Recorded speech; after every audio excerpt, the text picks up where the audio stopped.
यह है असली पालतू, ऐतिहासिक दौर का एक शिकारी जानवर, एक महान, कठोर और लंबे दांतों वाला शेर।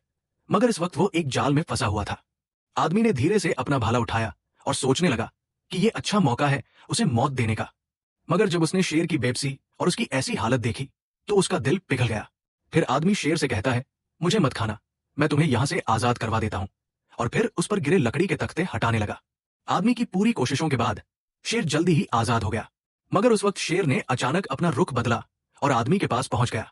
आदमी बहुत ज्यादा डर गया। शेर ने अपना बड़ा सा मुंह खोला और आदमी की तरफ बढ़ने लगा। आदमी को लगा कि आज उसकी मौत पक्की है। शेर ने उसे कुछ नहीं कहा, बल्कि एक छलांग लगाकर वहां से चला गया। उस आदमी का नाम डालिया था। वो एक प्राचीन दौर के कबीले में रहता था, जहां सब कुछ सिर्फ एक भाले और मेहनत से हासिल किया जाता था। उसका कबीला बरसों से बड़े ऐतिहासिक हाथियों के शिकार के लिए मशहूर था। लेकिन अब समय बदल चुका था। दुनिया हर रोज नया मोड़ ले रही थी। 10 सालों से एक भी बड़ा हाथी देखने को नहीं मिला था। पूरा कबीला भूख से मर रहा था।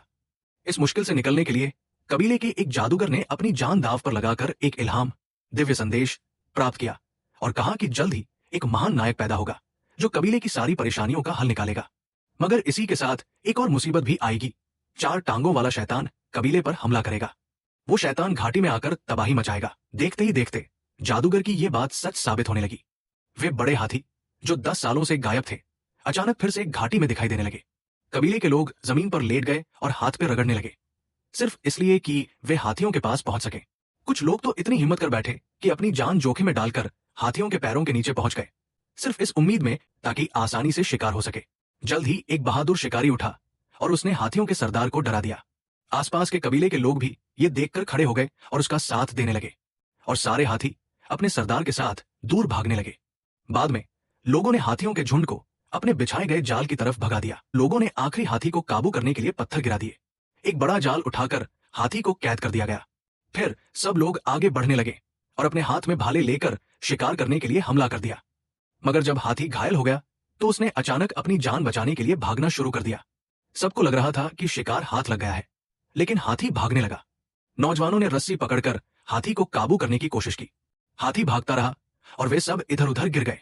कबीले का एक आदमी, डाली, रस्सी में अटक गया और हाथी उसे घसीटने लगा।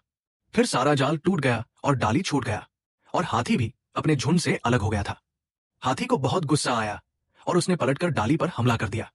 इतने बड़े हाथी के सामने डाली का बच पाना मुश्किल था। उसने जमीन पर गिरा एक भाला पकड़ा और हाथी के अगले हमले से पहले उस पर फेंक दिया, जो सीधा हाथी के जिस्म में घुस गया। लेकिन यह काफी नहीं था, इसलिए उसने दूसरा भाला उठाने की कोशिश की, मगर वो एक पत्थर के बीच अटक गया। डाली ने बहुत कोशिश की, लेकिन वो उसे निकाल नहीं सका। हाथी तेजी से उस पर चढ़ने वाला था तो डाली एक तरफ हट गया और वो भाला सीधा हाथी की गर्दन में घुस गया।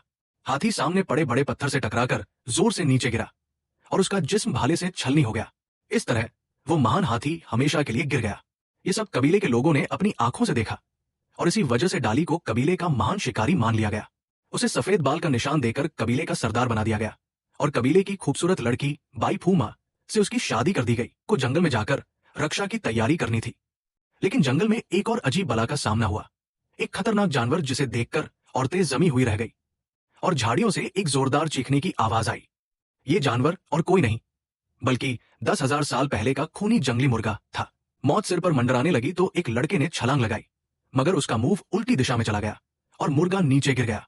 डाली ने यह देखा तो तुरंत एक पत्थर उठाया और मुर्गे का ध्यान अपनी तरफ आकर्षित करने के लिए उस पर दे मारा, ताकि अपने कबीले वालों की जान बचा सके।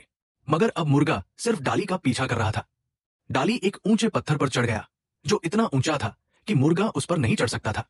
उसने ऊपर से मुर्गे पर पत्थर फेंका, लेकिन पीछे से एक नया खतरा आ रहा था। जब डाली ने पलटकर देखा तो उसी मुर्गे ने पीछे से हमला कर दिया। उसने झटपट छलांग लगाई और पेड़ों से उतरकर भागने लगा, लेकिन ये अभी जान बचाने का आखिरी मौका नहीं था। डाली को भागना था क्योंकि मुर्गा अभी भी उसका पीछा कर रहा था। जंगल के बड़े बड़े पेड़ उसके रास्ते की रुकावट बन गए, लेकिन मुर्गा अपनी नुकीली चोंच से पेड़ों को चीरता हुआ आगे बढ़ता गया। डाली ने घबराकर इधर उधर देखा। उसे एक लकड़ी मिली जो मुर्गे को खत्म करने के लिए काफी थी। जैसे ही मुर्गा हमला करने आया, डाली ने वो लकड़ी का भाला उसके मुंह में घुसेड़ दिया और मुर्गा सीधा ऊपर चला गया। जैसे ही डाली ने अपनी जान बचाई, उसने देखा कि उसकी पत्नी को दुश्मन कबीले के डाकुओं ने पकड़ लिया है। लेकिन वो अकेला कुछ नहीं कर सकता था, क्योंकि सामने दुश्मनों की बहुत बड़ी फौज थी। वो गुस्से में सिर्फ देख सकता था कि उसकी पत्नी को दूर ले जाया जा रहा है।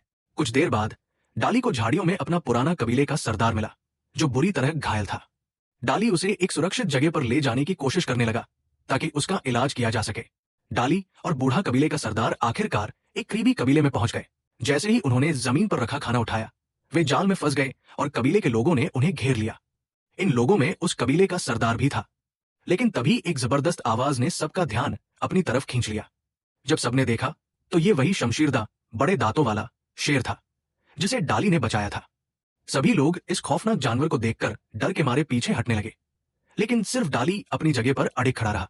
जब बड़ा बड़ा दांतों वाला शेर धीरे धीरे डाली की तरफ आया, सबको लगा कि अब वो बच नहीं पाएगा। लेकिन डाली ने शेर से बातें करना शुरू कर दी और कहा, तुम्हें याद होगा, मैंने तुम्हारी जान बचाई थी। और फिर सच में शेर ने डाली को कुछ नहीं कहा, बल्कि उसके ऊपर से छलांग लगाकर कबीले के लोगों पर दहाड़ते हुए गरजा, जैसे कह रहा हो, डाली मेरा बड़ा भाई है, देखता हूं कौन उसे हाथ लगाता है। ये कहकर वो जानवर वहां से चला गया। ये देखकर कबीले के लोग तुरंत डाली के पास आए और उससे दोस्ती कर ली। उन्होंने बताया कि उनके बुजुर्गों की एक भविष्यवाणी थी, जिसमें कहा गया था कि एक दिन एक ऐसा बहादुर शिकारी आएगा जो बड़े दांतों वाले शेर से बात कर सकेगा और सबको आजादी दिलाएगा। डाली ने उनसे अपने कबीले के लोगों के बारे में पूछा तो पता चला कि उनके लोग एक और जगह पर कैद है। ये सुनकर डाली ने फैसला किया कि वो इन नए दोस्तों के साथ मिलकर दुश्मनों से युद्ध लड़ेगा। उस नए कबीले के सरदार की मदद से डाली ने आसपास के दूसरे कबीले के लोगों को भी इकट्ठा कर लिया। ये एक जबरदस्त ताकत बन चुकी थी जो उसके मिशन को और मजबूती दे रही थी। वे सब एक बड़े लश्कर की तरह चल पड़े। रात दिन का सफर तय करते हुए वे आखिरकार दुश्मनों के कैंप के करीब पहुंच गए। लेकिन अफसोस, जब तक वे पहुंचे दुश्मन अपनी कश्तियों नावों में बैठकर भाग रहे थे। डाली गुस्से से पागल हो गया। इस दौरान कश्ती में कैद उनके लोगों ने इस नए लश्कर को देखा तो उनके दिलों में आजादी की उम्मीद जाग उठी। फिर तमाम कबीले के सरदारों ने मिलकर सलाह मशविरा किया। एक सरदार ने कहा कि दरिया नदी के अलावा एक और रास्ता है जो ज्यादा छोटा है, मगर वहां पहाड़ों और रेगिस्तान से गुजरना होगा। कभी कोई जिंदा इस रास्ते से नहीं गुजरा। मगर डाली पीछे हटने वाला नहीं था। दूसरे दिन सब लोग चल पड़े। चांदनी रात की छाया में उन्होंने रेगिस्तान पार किया। जब आगे बढ़े तो उनके सामने एक अजीबोगरीब मंजर था, एक अधूरा बना हुआ पिरामिड। इस अजीम तामीर को देखकर डाली हैरान रह गया, मगर उसने अपने मिशन पर ध्यान दिया क्योंकि अभी भी उसके लोग कैद थे। मसला यह था कि दुश्मनों की तादाद उनसे कई गुना ज्यादा थी। डाली हर रोज एक ऊंची जगह पर चढ़कर दुश्मन की योजना समझने की कोशिश करने लगा। आखिरकार एक दिन उसने देखा कि हर रोज एक निश्चित समय पर दरवाजा खुलता है। रात के अंधेरे का फायदा उठाते हुए डाली चुपके से अंदर घुस गया, एक पहरेदार को खामोशी से मार दिया और ऊंची दीवारों पर चढ़कर अपने लोगों तक पहुंच गया। जब उसने देखा कि सब अभी भी जिंदा है तो उसके दिल को सुकून मिला। लेकिन समस्या यह थी कि ये सभी गुलाम बहुत अरसे से कैद थे और उन्होंने आजादी की उम्मीद छोड़ दी थी। वे लड़ने के लिए तैयार नहीं थे।